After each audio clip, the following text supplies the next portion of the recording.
Hello future doctors. So now I am going to start with kingdom fungi.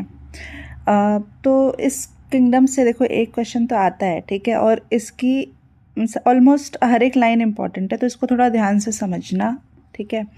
So the fungi constitute a unique kingdom of heterotrophic organisms. इसमें जितने भी organisms होंगे वो heterotrophic होंगे, या तो वो सेप्रोफाइट्स होंगे या वो पैरासाइट्स होंगे, ठीक है, या फिर वो किसी के साथ सिम्बायोटिक रिलेशनशिप में होंगे, ठीक है। दे show a great diversity in morphology and habitat. ये मॉर्फोलॉजी और हैबिटेट दोनों में ही बहुत ज़्यादा डाइवर्सिटी शो करते हैं। मॉर्फोलॉजी में कैसे डाइवर्सिटी शो करते हैं, जैसे कि मान लो ये एक हाइफे है, ठीक है। कुछ क्लास ऐसी होंगी फंजाई की जिसमें ये सेप्टेट होगा, मतलब ये वॉल जो पार्टीशन है बीच में, ये पार्टीशन जो है ये प्रेजेंट होगा। लेकिन कुछ क्लासेस ऐसी होती हैं जिनमें ये पार्टीशन एब्सेंट होता है, ठीक है। हैबिटेट कुछ होंगे जो एक्वेटिक होंगे, कुछ होंगे जो टेरेस्ट्रियल होंगे, ठीक है। कुछ होंगे जो कि पैरासाइट्स होंगे, एंडोपैरासाइट्स भी होंगे, एक्टोपैरासाइट्स भी होंगे। तो they vary greatly in their morphology as well as habitat. When your bread develops a mold or your orange rots, it is because of fungus. जब जो ब्रेड होता है उसके ऊपर भी फंगस की ग्रोथ हो जाती है, ठीक है। वो कौन सी फंगस होती है, उसको मोल्ड बोलते हैं, ठीक है। जो हमारी ऑरेंज होती है वो ग्रेजुअली थोड़ी सी ब्लैक पड़ जाती है, वो भी एक फंगस की वजह से ही होती है। मशरूम जो हम खाते हैं, जो टोड स्टूल्स होते हैं, ये सब फंगस होते हैं, ठीक है। अब ये इंपॉर्टेंट है यहाँ पे कि white spots seen on mustard leaves are due to a parasitic fungus. जो हमारी मस्टर्ड की लीव्स होती हैं उनके ऊपर वाइट वाइट स्पॉट्स देखने को मिलते हैं, वो एक पैरासिटिक फंगस की वजह से होते हैं, और उस पैरासिटिक फंगस का नाम होता है एल्ब्यूगो कैंडिडा। एल्ब्यूगो कैंडिडा, ठीक है, इसकी वजह से होता है। मोस्टली जो किंगडम फंजाई में जो मेंबर्स होते हैं दे आर मल्टी सेलर, लेकिन जो हमारी यीस्ट होती है, this is unicellular. So some unicellular fungus like yeast are use to make bread and beer, ठीक है। जो हमारी यीस्ट होती है इसको हम लोग बेकिंग और ब्रूइंग दोनों इंडस्ट्रीज़ में यूज़ करते हैं, ठीक है। अब कुछ फंगस होते हैं जैसे पक्सीनिया हो गई। Puccinia is a is this causes rust, this is a rust causing Puccinia. किसके ऊपर रस्ट कोज करती है, वीट के ऊपर, तो ये याद रखना है, wheat rust causing Puccinia. This is an important example, ये भी हमें याद रखना है, ठीक है। Wheat rust causing Puccinia.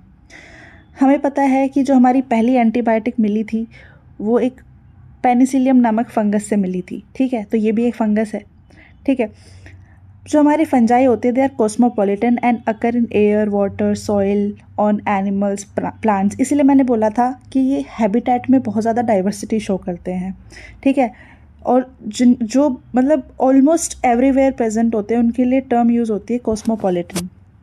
So they occur in air, हवा में भी होते हैं, पानी में भी होते हैं, सॉइल में भी होते हैं, प्लांट्स पे, एनिमल्स पे भी होते हैं। But they prefer to grow in warm and humid places. लेकिन ये वार्म एंड ह्यूमिड प्लेसेस में प्रेफर करते हैं ग्रो करना। इसीलिए हम जो हमारा खाना होता है उसको रेफ्रिजरेट करते हैं, ठीक है, क्योंकि अगर उसको खाने को वार्म एनवायरनमेंट मिलेगा तो उसके ऊपर फंगस की ग्रोथ हो जाएगी, इसलिए हम खाने को फ्रिज में रखते हैं, ठीक है। So have you ever wondered why we keep food in the refrigerator? Yes, it is to prevent food from going bad due to bacterial or fungal infection. So this is the reason why we keep food in the refrigerator, because the fungus prefer to grow in warm and humid places. That is the reason, ठीक है। Next, with the exception of yeast which are unicellular, fungi are filamentous. Filamentous is nothing but multicellular only, right? So yeast जो होती है हमारी वो unicellular है, बाकी जो हमारी फंजाई हैं वो मल्टीसेलर ही होती है। अब मल्टी सेलर में उनकी जो बॉडी का स्ट्रक्चर होता है वैसे फिलामेंट्स जैसा होता है, इस तरीके से धागे धागे होते हैं, और जो एक इंडिविजुअल जो थ्रेड लाइक स्ट्रक्चर होता है ना, इसको हम लोग बोलते हैं हाइफे। इंडिविजुअल जो थ्रेड लाइक स्ट्रक्चर होता है उसको बोलते हैं हाइफे। और ऐसे हाइफे का बंडल जो होता है, ठीक है, ऐसे बहुत सारे बंडल्स होते हैं जो इसके लिए टर्म यूज़ करते हैं हम माइसीलियम। इसके लिए हम टर्म यूज़ करते हैं माइसीलियम, ठीक है। So individual thread is known as hyphae and the network of hyphae is known as mycelium. Network of hyphae is known as mycelium. Now, some hyphae are continuous tubes filled with multinucleated cytoplasm. These are called cenocytic hyphae.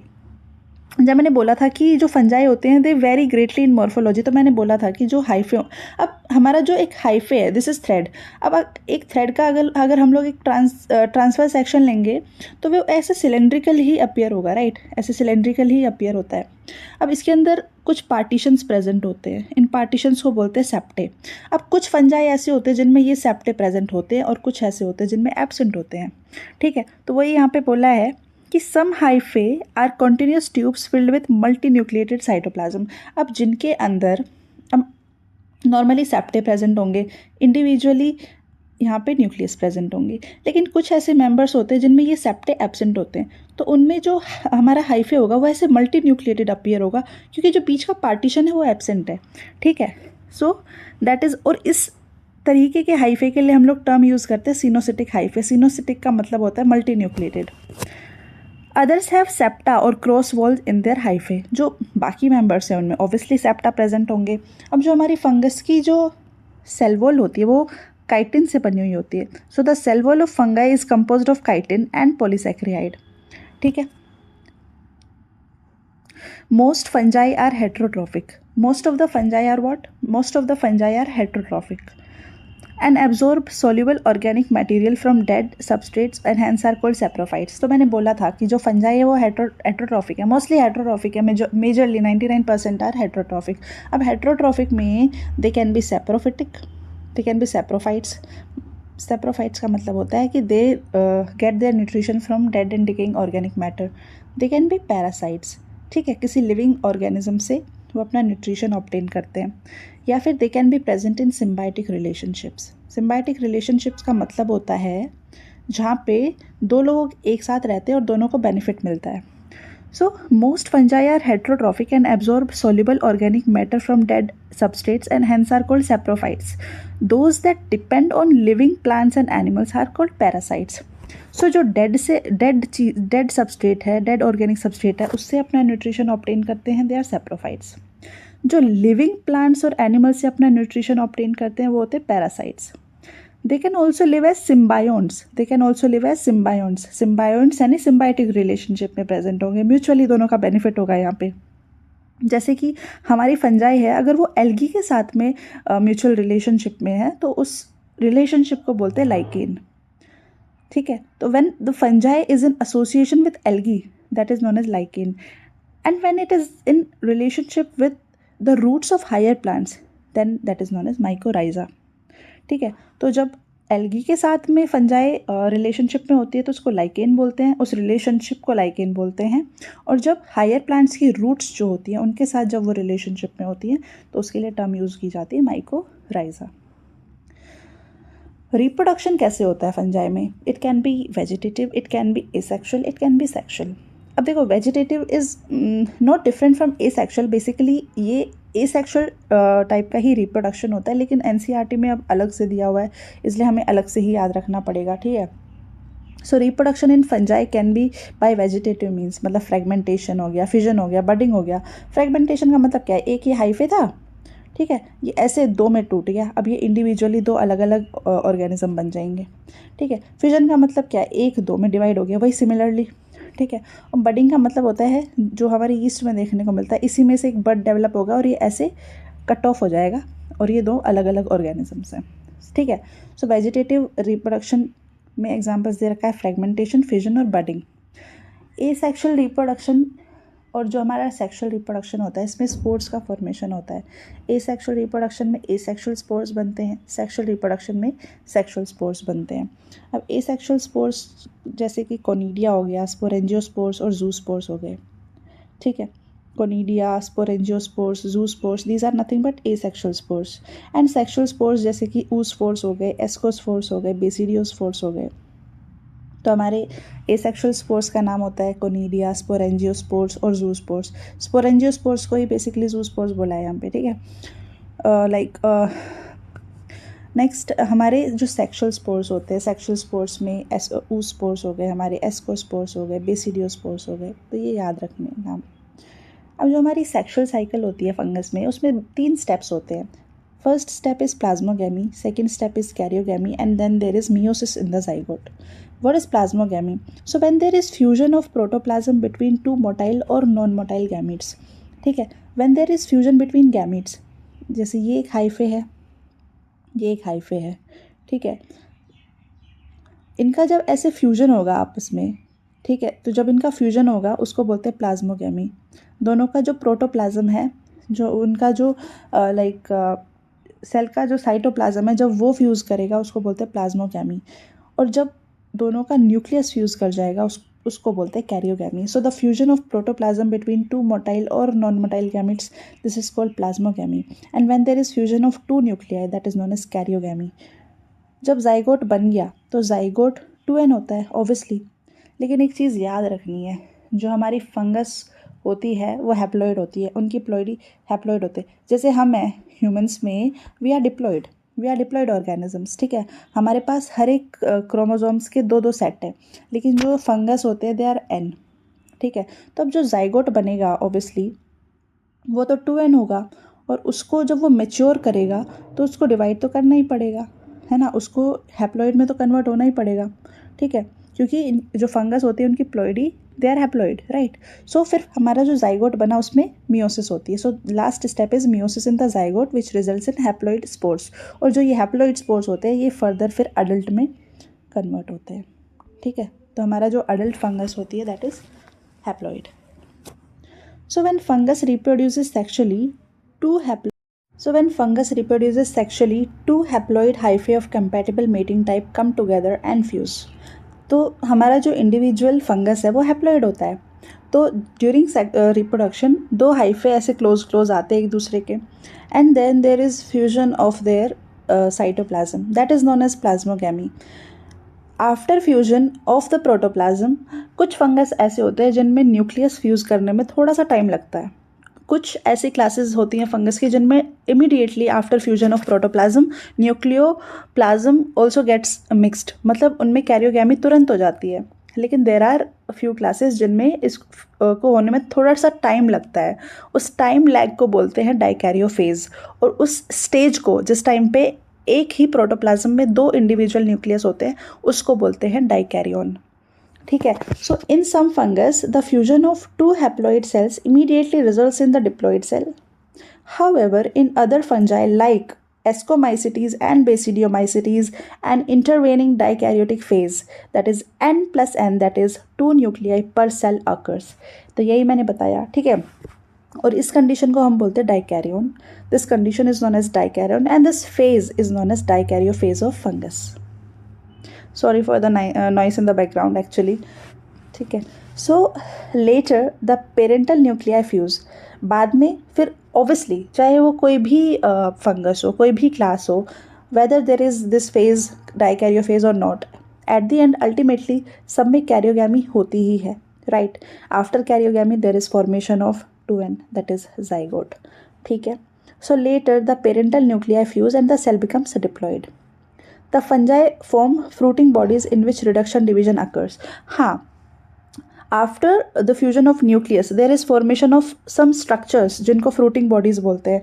और जो ये fruiting bodies बनी है उसके अंदर, जैसे कि मान लो ये fruiting body है, इसके अंदर ये हमारे spore like stages होती है, ठीक है। इनको बोलते हैं हमारे, these are sexual spores and their ploidy is n. और जो हमारा इंडिविजुअल एक स्पोर बना है, इससे एक नया फंगस जो है वो डेवलप होगा। So the fungi forms fruiting bodies in which reduction division occurs leading to formation of haploid spores. अब ये इंपॉर्टेंट है कि किस बेसिस पे हमने फंगस को वेरियस क्लासेस में डिवाइड किया है।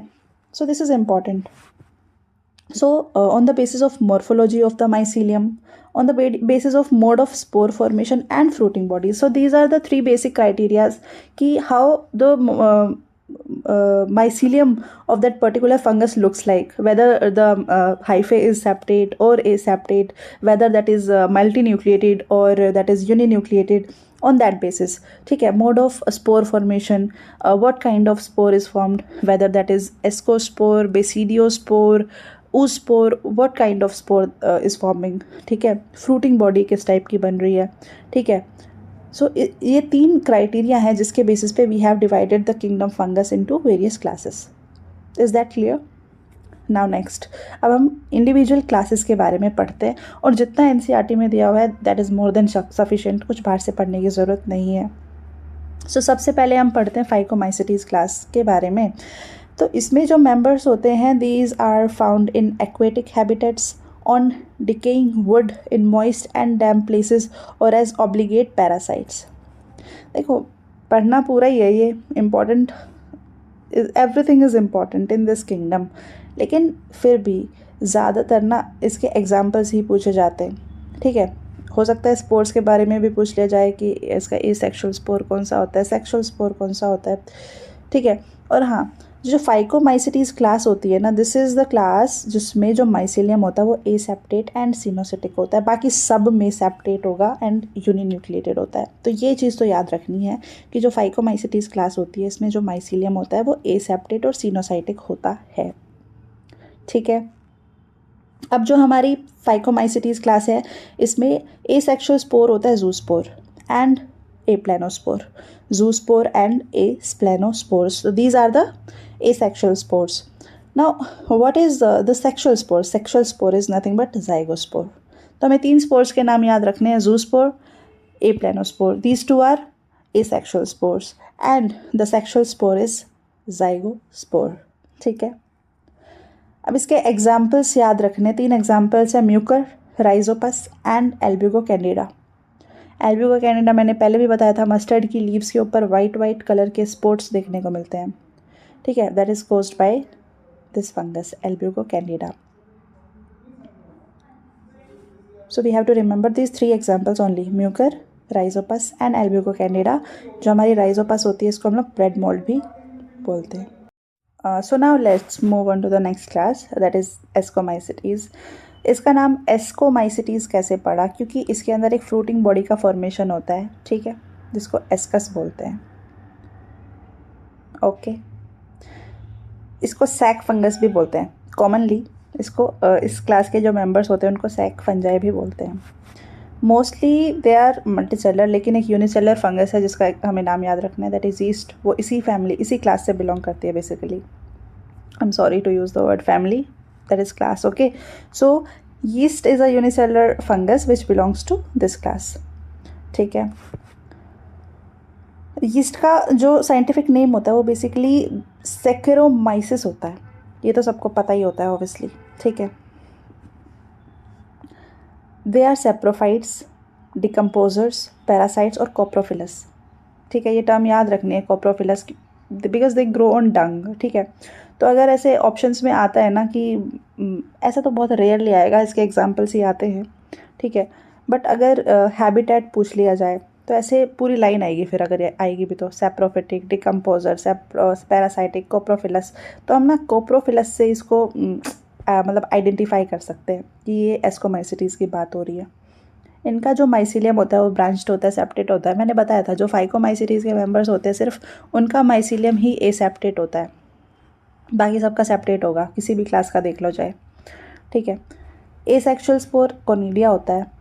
ठीक है, और सेक्सुअल जो स्पोर्स होते हैं उनको एस्कोस्पोर्स बोलते हैं। ये तो नाम से याद रख सकते हैं, सेक्सुअल स्पोर। एस्कोमाइसीटीज़ के मेंबर्स के सेक्सुअल स्पोर का नाम होता है ascospore, asexual spore is conidia.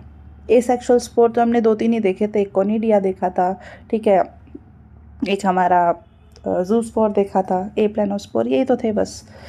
तो फाइकोमाइसीटीज़ में हमने जूस्पोर देख लिया, एप्लेनोस्पोर देख लिया, एस्कोमाइसीटीज़ में होते कोनिडिया। ठीक है, और ये जो कोनिडिया स्पोर्स होते हैं ना, एक ऐसे एक स्पेशल ना स्ट्रक्चर के ऊपर ग्रो करते हैं इस तरीके से, ऐसे। This is known as conidiophore, इसको कोनिडियोफोर बोलते हैं। इतना याद नहीं रखना है, बस इतना याद रखना है ये जो टर्म एक्सोजिनसली यूज़ किया, ये क्यों यूज़ किया है, क्योंकि एक स्ट्रक्चर के ऊपर ऐसे बाहर ये जो स्पोर्स है ना ये ग्रो कर रहे हैं, that is why the term this exogenous is used here. And this special this structure that is on which this spores grow, इसको बोलते हैं कोनिडियोफोर।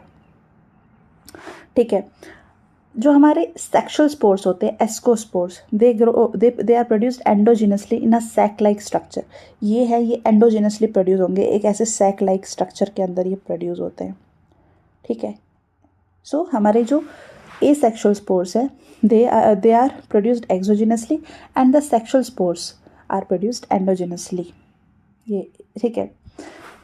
अब इनकी जो फ्रूटिंग बॉडी होती है जिसके अंदर ये स्पोर्स प्रोड्यूस होते हैं उसको एस्कोकार्प बोलते हैं, इसको एस्कोकार्प बोलते हैं। So this is ascocarp. इसके अंदर ये जो हमारे ascospores which are the sexual spores these are produced and ये एक सैक लाइक स्ट्रक्चर बन गया, इसीलिए इनको कॉमनली हम लोग सैक फंगस बोलते हैं, सैक फंजाई बोलते हैं। अब इसके एग्जाम्पल्स याद रखने, एस्परजिलस, क्लेविसेप्स, न्यूरोस्पोरा। 2-3 एग्जाम्पल हमने पहले देखे थे, ठीक है। एक पेनिसिलियम देखा था, यीस्ट देखा था, पेनिसिलियम हो गया हमारा, यीस्ट हो गया, ठीक है। इसके अलावा Aspergillus, Claviceps, Neurospora. Neurospora is used extensively in biochemical and genetic work. ये याद रखनी है, ये लाइन पे इंपॉर्टेंट है। Morels and truffles are edible and consider delicacies, ये भी एस्कोमाइसिटीज़ के ही मेंबर्स हैं। तो ये एग्जांपल्स तो सबके याद रखने ही हैं, तो 2-3 बार इनको रिपीट करेंगे तो ये याद हो जाएंगे। पेनिसिलियम हो गया हमारा, ठीक है। इसके अलावा हमारा यीस्ट हो गया, हमारा ये एस्परजिलस हो गया, न्यूरोस्पोरा हो गया, क्लेविसेप्स हो गया, मोरल्स हो गए, ट्रफल्स हो गए। 2-3 बार इनको रिपीट करेंगे तो हमें एग्जाम्पल्स भी याद हो जाएंगे। हमारी नेक्स्ट क्लास आती है बेसिडियोमाइसिटीज़। इनको बेसिडियोमाइसिटीज़ क्यों बोलते हैं? क्योंकि एक बेसिडियम लाइक स्ट्रक्चर का फॉर्मेशन होता है। Basidium is nothing but the fruiting body, ठीक है। So commonly known basidiomycetes are mushroom, bracket fungi, puff balls. Mushroom जो हम खाते हैं वो बेसिडियोमाइसिटीज़ का ही मेंबर होता है। ये इंपॉर्टेंट है, इनका हैबिटेट थोड़ा इंपॉर्टेंट लगता है, मुझे लगता है इंपॉर्टेंट, ठीक है। So they grow in soil, on logs and tree stumps and in living plant bodies as parasites. Example rust and smut. 2 fungus होती है, एक का नाम होता है पक्सीनिया, एक का नाम होता है यूस्टिलैगो। जो हमारी पक्सीनिया होती है ना, इसको बोलते हैं हम लोग रस्ट फंजाई, और एक यूस्टिलैगो होती है, इसको बोलते हैं हम लोग स्मट फंजाई। कैसे याद रखने हैं? Puccinia is rust fungi, P और आर ऐसे याद रखेंगे कि जब पी में हम ऐसे डंडा लगाते तो आर बनता है, तो Puccinia is rust fungi, Ustilago is smut fungi, ऐसे याद रख सकते हो, या फिर अपनी किसी ट्रिक से तुम याद रख सकते हो, ठीक है। माइसीलियम ऑब्वियसली इनका भी सेप्टेट होगा, ब्रांच हो गया, ये बताने की ज़रूरत नहीं है। जो हमारे बेसिडियोमाइसिटीज़ के मेंबर्स होते हैं इनमें जनरली कोई एसेक्सुअल स्पोर नहीं मिलता है, और इनमें वेजिटेटिव रिप्रोडक्शन होता है बाय फ्रेगमेंटेशन, ठीक है। सो ये भी थोड़ा सा हटके है कि फाइकोमाइसिटीज़ में हमारा एसेक्सुअल स्पोर जूस्पोर था, एप्लानोस्पोर था। जो हमारी एस्कोमाइसिटीज़ क्लास थी उसमें कोनिडिया था। लेकिन जो हमारे बेसिडियोमाइसिटीज़ होते हैं इनमें asexual spores are not found. So ये भी याद रखना है। मैंने इसीलिए बोला था कि इस किंगडम की ऑलमोस्ट हर लाइन इंपॉर्टेंट है, तो हम नेगलेक्ट किसी भी लाइन को नहीं कर सकते, बस समझना है और बार बार इसको पढ़ना है ताकि ये याद हो जाए। मैं तो कहती हूँ समझ के इसको रट लो, ठीक है, that will be more beneficial. So the asexual spores are generally not found but vegetative reproduction by fragmentation is common. Sex organs नहीं होते इनमें, so the sex organs are absent, but plasmogamy is brought about by fusion of 2 vegetative or somatic cells of different strain और genotypes, ठीक है। इनमें sex organs नहीं होते, इनमें डायरेक्टली क्या होता है, जो हमारा हाइफे होते हैं ना, जो हमारे हाइफे होते हैं वो डायरेक्टली आते हैं और फ्यूज़ करते हैं। प्लाज्मोगैमी इस तरीके से होती है। So the sex organs are absent but plasmogamy is brought about fusion of 2 vegetative और somatic cells of different strains और जीनोटाइप्स, ठीक है। इसका मतलब क्या है, यहाँ पे गैमेट का फॉर्मेशन नहीं होगा, डायरेक्टली हाइफे हमारे जो होंगे बेसिडियोमाइसिटीज़ में वो फ्यूज़ कर जाएंगे। So the resultant structure is dikaryotic which ultimately gives rise to basidium. हमने देखा था कि जो डाइकैरियन स्टेज थी that was present in basidiomycetes and ascomycetes member, ठीक है। और यहाँ पे जो हमारी डाइकैरियोटिक स्टेज में जब हाइफे होगा, ठीक है, उस टाइम पे इधर एक फ्रूटिंग बॉडी का फॉर्मेशन होता है, उसको बेसिडियम बोलते हैं। और जो हमारी बेसिडियम फ्रूटिंग बॉडी होती है उसके अंदर हमारी मियोसिस होगी और sexual spores will be produced, basidiospores will be produced inside the basidium, ठीक है। So the resultant structure is dikaryotic which ultimately gives rise to basidium. Karyogamy and meiosis takes place in the basidium producing 4 basidiospores. Meiosis होती है तो 4 haploid cells बनते हैं, ये सबको पता है, बताने की ज़रूरत नहीं है, ठीक है। फिर भी अगर ज़रूरत है तो मैं सेल वाली यूनिट में बता दूँगी, ठीक है। Is that clear?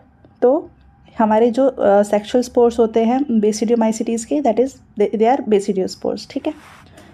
और जो बेसिडियोस्पोर्स होते हैं दे आर प्रोड्यूस्ड एक्सोजिनसली। जो हमारे एस्कोस्पोर्स थे, एस्कोमाइसिटीज़ में जो सेक्शुअल स्पोर्स थे, they were producing endogenously in a sac like structure inside, right.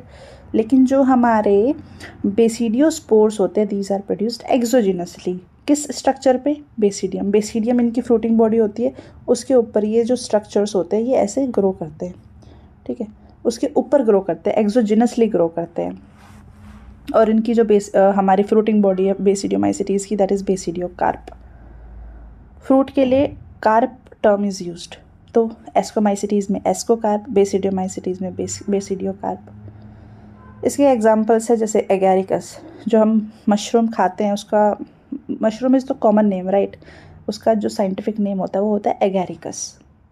यूस्टिलैगो which is known as smut fungi and Puccinia which is known as rust fungi, वो बेसिडियोमाइसिटीज़ के ही member होते हैं।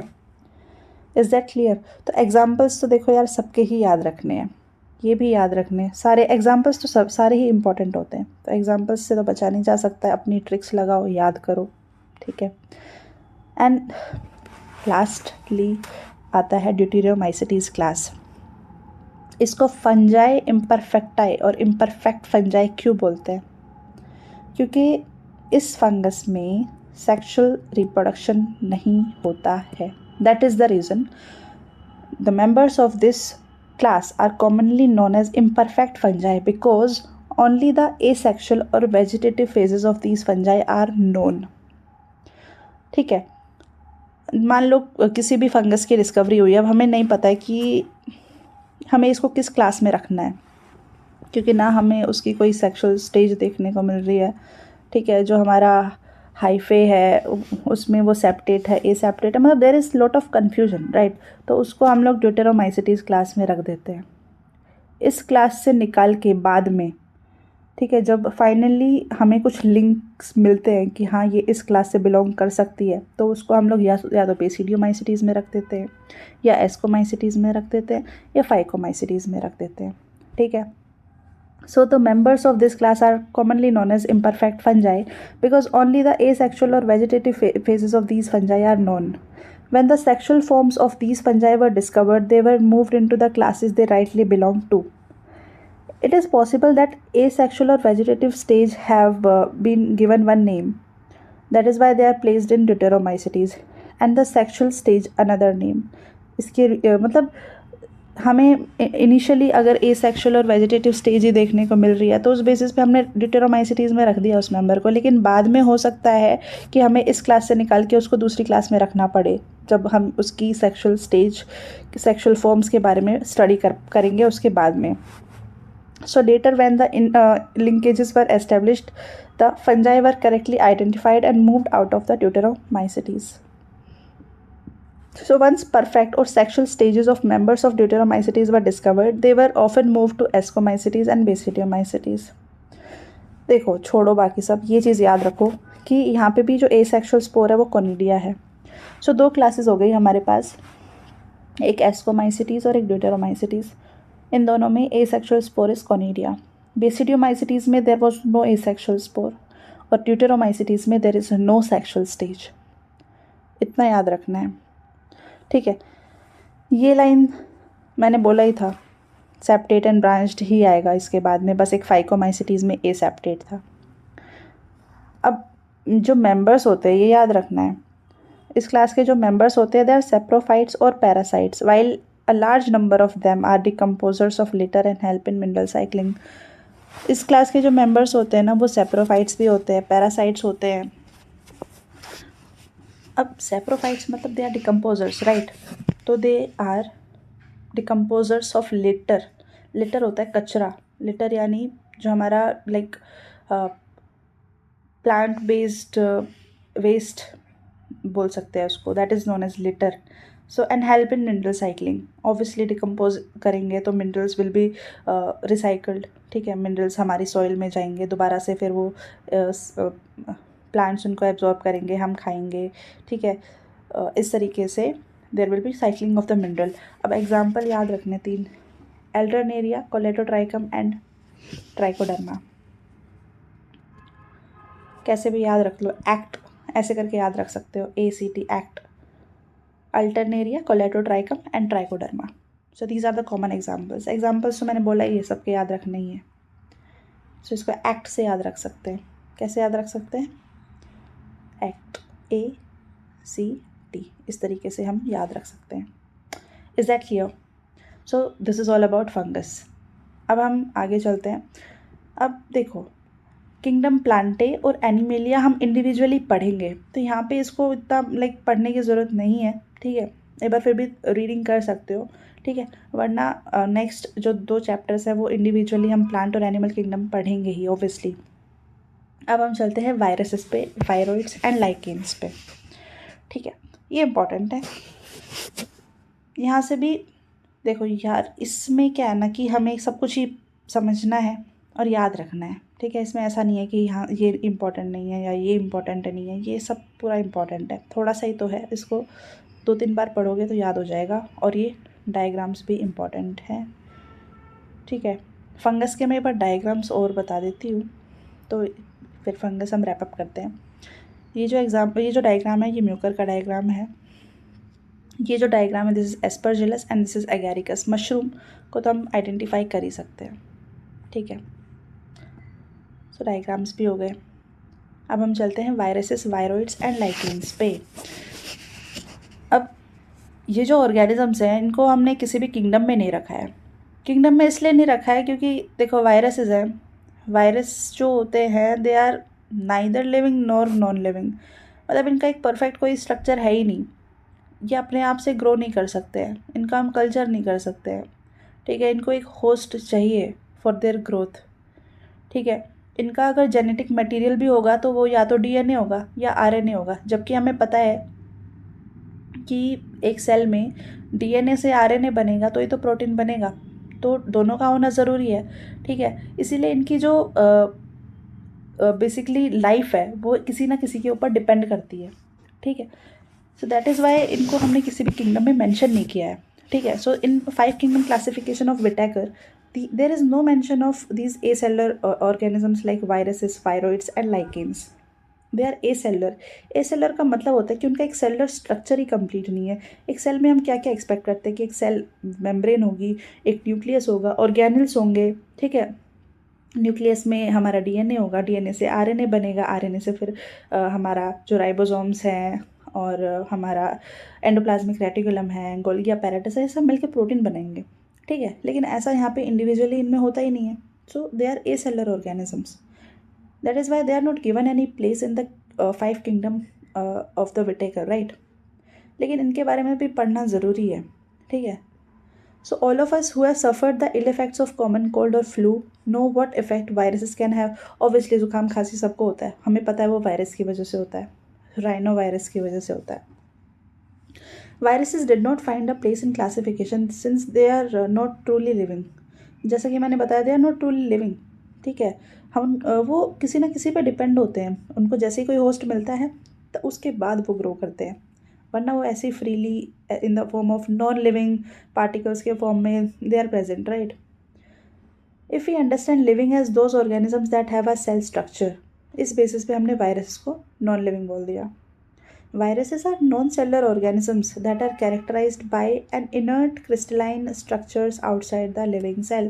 Outside the living cell वो inert है। inert है मतलब वो कुछ भी, ना तो वो living है ना उनके अंदर कोई मेटाबॉलिज्म हो रहा है, कुछ नहीं हो रहा है। They are just inert. inert का मतलब होता है कि they are not reacting at all, ठीक है।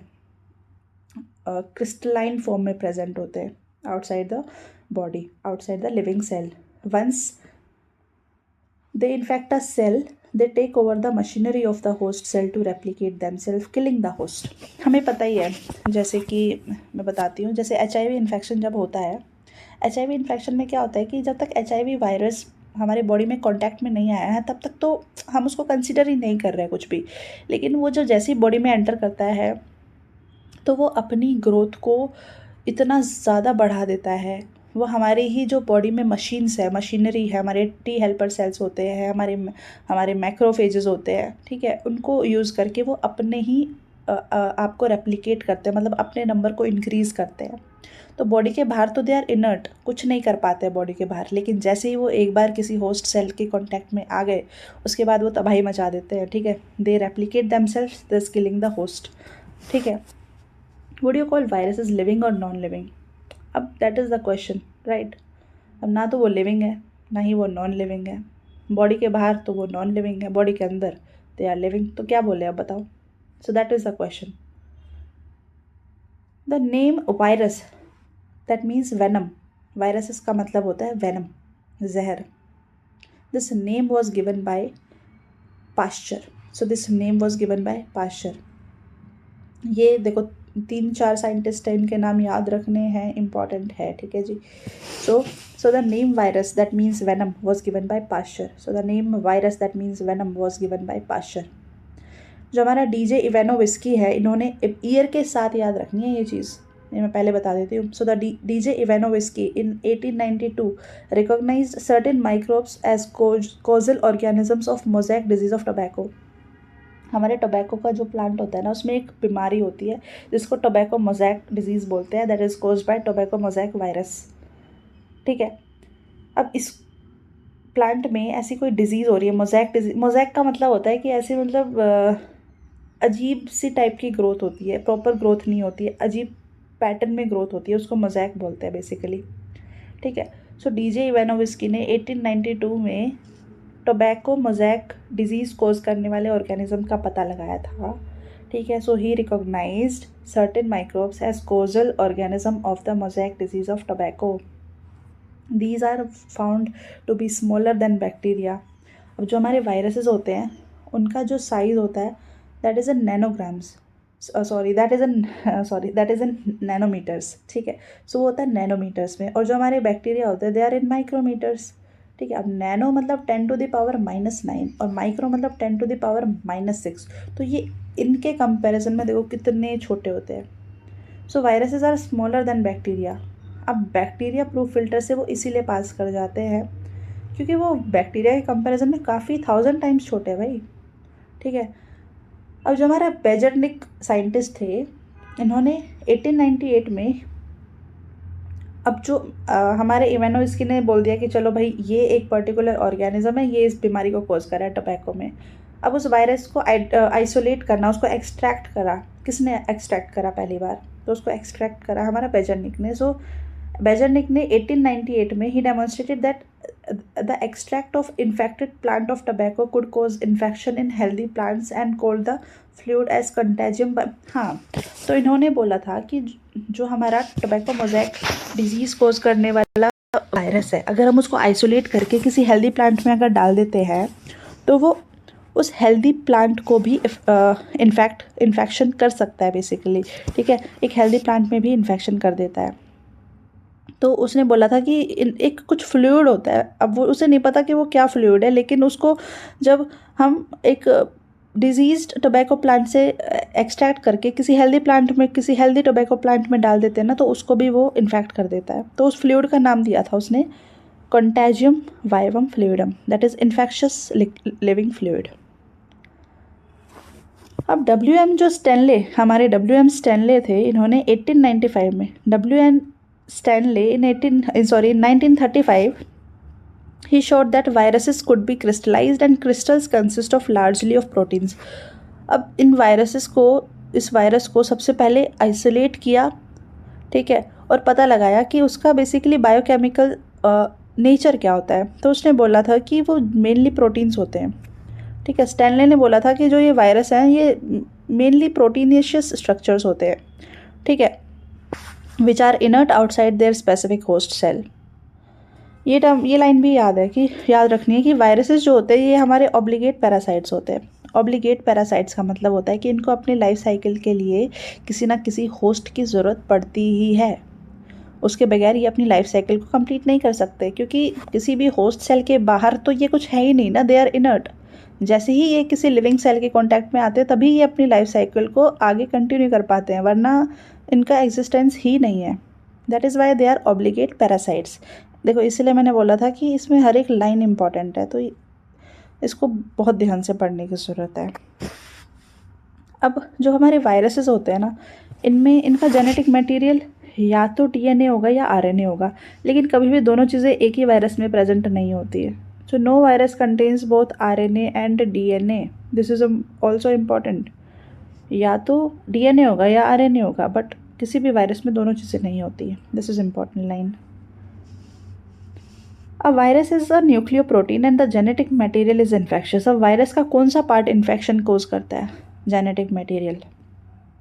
In generally, viruses that infect plants have a single-stranded RNA, and viruses that infect animals have either single or double-stranded RNA or double-stranded DNA.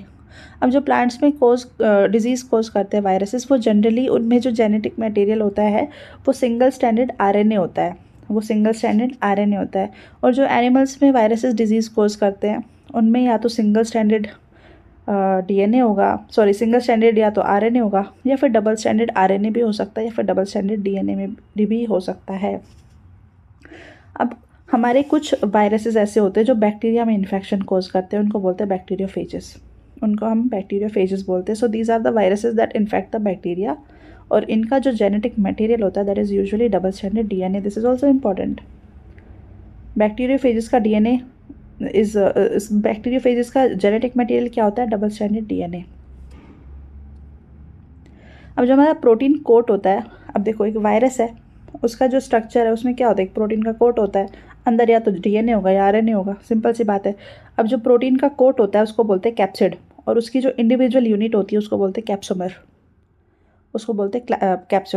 So the protein coat is called capsid, which is made of small subunits which is known as capsomers, which protects the nucleic acid. That is it.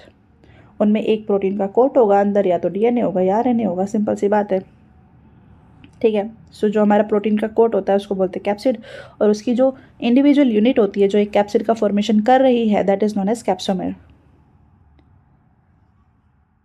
अब जो capsomers होते हैं they are arranged in helical और polyhedral geometric forms. अब जो capsomeres का arrangement होता है वो हेलिकल फॉर्म में भी हो सकता है, पॉलीहेड्रल फॉर्म में भी हो सकता है। इसी बेसिस पे हमारे वायरसेस की डिफरेंट शेप्स होती है, जैसे कि ये हो गया देखो। अब इसमें जो इंडिविजुअल ये जो स्ट्रक्चर्स है दीज आर कैप्सोमेर्स, और जो ये एग्रीगेट पूरा बना है that this is known as capsid. अब ये ऐसे हेलिकल फॉर्म में देखो अरेंज्ड है, ठीक है।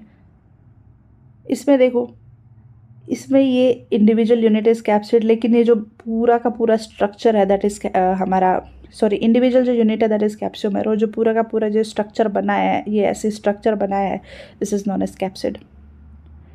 ये याद रखना है कि ये जो स्ट्रक्चर है ये हमारा टोबैको मोज़ेक वायरस का स्ट्रक्चर होता है, और जो हमारा ये वाला स्ट्रक्चर होता है दिस इज बैक्टीरियोफेज। ये बैक्टीरियोफेज का हेड होता है, this is collar, this is sheath, and these are tail fiber, ठीक है। तो वायरस की जो डिफरेंट शेप्स होती है that is because of the arrangement of capsomers. अब कुछ डिजीज कॉजिंग वायरसेस होते हैं, जैसे हमारे mumps, small pox, herpes virus, influenza virus, AIDS in human is also caused by a virus. Plants में ना अब किस तरीके के सिम्टम्स जब दिखते हैं तब हम वी आर श्योर कि इसमें पक्का वायरस का इन्फेक्शन हो रखा है। तो उनमें एक मोज़ेक फॉर्मेशन हो सकता है, लीफ रोलिंग हो सकती है, कर्लिंग हो सकती है, yellowing and when clearing, dwarfing and stunted growth. In symptoms को देख के हम बोल सकते हैं कि हाँ भाई इस प्लांट में पक्का वायरस का इन्फेक्शन हो चुका है, ठीक है। या तो उनका मोज़ेक फॉर्मेशन होगा, ठीक है, या उनकी लीफ रोलिंग होगी, कर्लिंग होगी। Yellowing and clearing of when का मतलब होता है कि जो वेन्स होती है, मान लो पत्ती है कोई प्लांट की, ठीक है, किसी प्लांट की कोई पत्ती है, ठीक है, इनमें जनरली हमें ये ग्रीनिश दिखती है, लेकिन अगर हमारा वायरस का इन्फेक्शन हो गया तो ये पत्ती पीली पड़ जाती है, येलो पड़ जाती है, और जो हमारी वेन्स होती है ना वो हमें उनमें कुछ नज़र ही नहीं आता है, वो ट्रांसपेरेंट नज़र आती है, इस तरीके का हो जाता है, ठीक है। और जो प्लांट की ग्रोथ है ऑब्वियसली वो तो स्टंटेड ग्रोथ मतलब होता है कि प्लांट में ग्रोथ रुक जाती है, प्लांट में ग्रोथ नहीं हो पाती है। अब थोड़ा सा विरियोइड्स, लाइकेन्स, इनके बारे में देख लेते हैं। ये देखो ये इम्पॉर्टेंट है, मैं बता देती हूँ। जो विरियोइड्स होते हैं ना विरियोइड्स में क्या होता है कि इन 1971 टियो डीनर एक साइंटिस्ट थे, इसने एक नया इन्फेक्शियस एजेंट फाइंड किया था जो कि वायरस से भी छोटा होता है।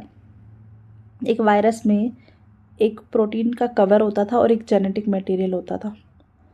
अब जो हमारे वायरॉइड्स होते हैं ना, इनमें सिर्फ आरएनए होगा, सिर्फ जेनेटिक मटेरियल होगा, इनमें कैप्सिड नहीं होता है।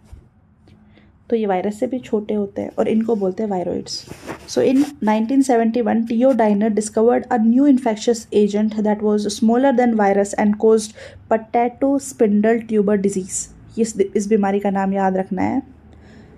जिस ऑर्गेनिज्म को टियो डाइनर ने फाइंड किया था उसको बोलते हैं वायरॉइड, और किस डिजीज़ में फाइंड किया था, that is potato spindle tuber disease. It was found to be a free RNA. It lacked the protein coat that is found in viruses, hence the name viroid. And the RNA of viroid was of low molecular weight. तो एक virus में एक protein का cover होता है, उसके अंदर हमारा DNA RNA जो भी प्रेजेंट होगा, ठीक है, और जो हमारा वायरॉइड होगा उसमें सिर्फ एक RNA प्रेजेंट होता है, उसमें सिर्फ एक RNA प्रेजेंट होता है, फ्रीली एक RNA ही प्रेजेंट होता है। और जो ये RNA भी होता है, उसका जो वेट होता है ना, वो हमारे वायरस के RNA के वेट से भी कम होता है। Low molecular weight RNA present होता है वायरॉइड्स में, ठीक है। नेक्स्ट है हमारे लाइकेन्स। लाइकेन्स मैंने बोला था कि these are the symbiotic associations. जब फंगस और एल्गी आपस में सिम्बायोटिक एसोसिएशन फॉर्म करती है, उसको हम लोग लाइकेन बोलते हैं, ठीक है। So lichen are the symbiotic association that is mutually useful association between algae and fungi. जो एल्गी होती है इसमें, उसको बोलते हैं phycobiont. Algae is nothing but a plant. P से याद रखना है कि इट इज़ अ प्लांट और उसका नाम क्या होता है, algae. So the algal component is known as phycobiont and the fungal component is known as mycobiont. अब इन दोनों में से देखो, जो हमारा फाइकोबायोन्ट है वो हमारा ऑटोट्रॉफिक होता है, वो क्योंकि प्लांट है। तब तो इन दोनों में देखो फ़ायदा कैसे हो रहा है एक दूसरे को। प्लांट अपना खाना खुद बनाता है, तो जब हमारा एल्गी खाना बनाएगा तो वो हमारे फंगस को भी दे देगा, तो फंगस का फ़ायदा हो गया।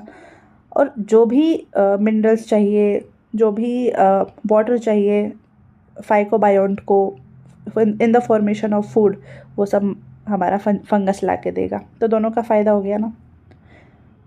So algae prepare food for fungus and fungi provide shelter, absorb mineral nutrients and water for its partner. That is all. So close is their association that is if one saw a lichen in nature, one would never imagine that they had two different organisms within them. ठीक है, तो इनका बहुत ही close relation होता है। हम individually नहीं बोल सकते कि भाई ये जो पार्ट है इसका ये एल्गी है और ये वाला पार्ट हमारा फंगस है। ये इतना ज़्यादा एक दूसरे के क्लोज होते हैं। और ये लाइन याद रखनी है कि जो लाइकेन्स होते हैं these are very very good pollution indicators. वो पॉल्यूटेड एरियाज़ में ग्रो नहीं करते हैं, ठीक है। So this is all about biological classification chapter. कोई भी डाउट हो, मुझसे कुछ मिस हो गया हो तो आप प्लीज़ कमेंट में बता देना, मैं उसका रिप्लाई कर दूँगी, आंसर कर दूँगी, या फिर अपनी नेक्स्ट वीडियो में मैं कोई भी क्वेश्चन होगा तो उसको हम डिस्कस कर लेंगे, ठीक है। And please support my this channel, ठीक है। I will try my level best. Videos अब रेगुलर आएंगे अब से, ठीक है। Okay, so thank you.